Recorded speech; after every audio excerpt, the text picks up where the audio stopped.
Enuma Elish, the Babylonian epic of creation, as told by a modern-day idiot.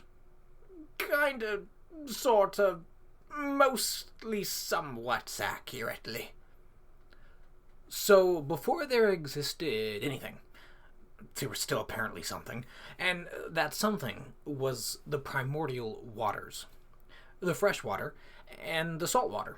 But those waters weren't just waters, they were creatures. The fresh water was called Abzu, who was actually made of water, and the salt water was actually a dragon, and her name was Tiamat. You may have heard of her before, because the Babylonians totally ripped her off from D&D. Anyway, Abzu and Tiamat decided to mingle their waters. I like where this is going. Giggity, giggity, giggity. And Tiamat gave birth to Lakmu and Lakamu, and they banged. And Lakamu gave birth to Anshar and Kishar, who grew to become greater than their parents. And then they banged, and Kishar gave birth to An. An grew to be stronger than Lakmu, but only strong enough to match his father, Anshar. An then banged Antu.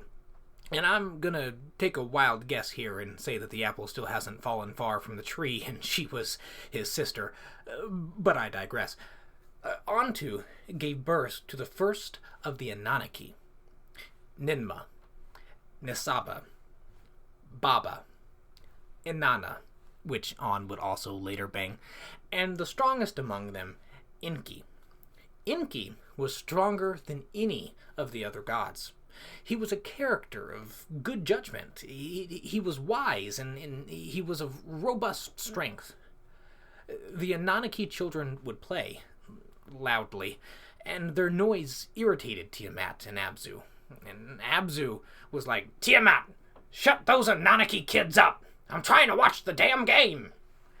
The Anunnaki didn't quiet down, and even though they annoyed her, Tiamat did not scold them and allowed them to keep playing. Later that day, Abzu, pissed off because he could never rest during the day or sleep at night due to the noise of the Anunnaki playing, finally reached his breaking point, and he thought about how to best handle this conundrum. And like any loving and responsible great-great-grandfather to an incestuous family would do, he decided to murder them. Abzu gave his best buddy Mummu a call and asked him to come on over and help break the news to Tiamat. Understandably, Tiamat was not happy about this and begged Abzu to spare the Anunnaki, wanting instead to try timeouts and spankings before resorting to murder. She then ran out crying. After she left, Mummu reinvigorated Abzu by encouraging him to go through with his plan to murder his great-great-grandchildren. And this excited Abzu, and his face beamed with joy at the thought of plotting evil. Mummu also got excited, and he put his arms around Abzu's neck and sat on Abzu's knees and began kissing him. Oh, I forgot to mention, Mummu is also Abzu's son.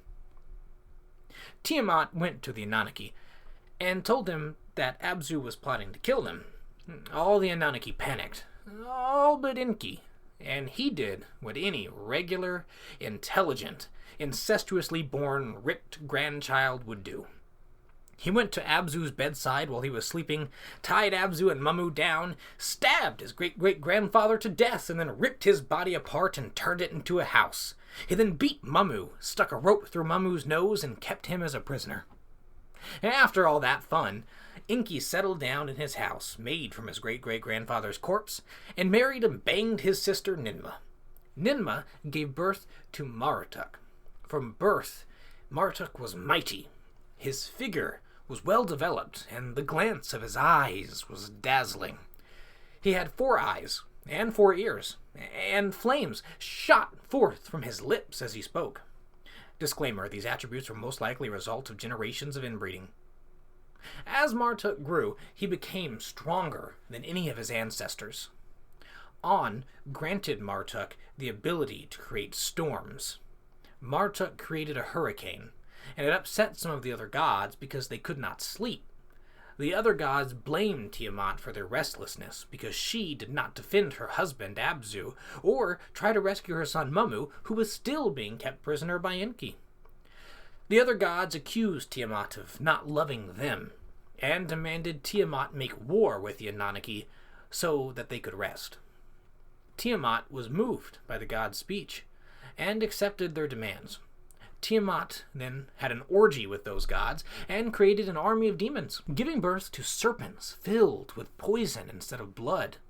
And among her new children was the Hydra, the dragon, the hairy hero, the great demon, the savage dog, the scorpion man, the fish man, and the bull man.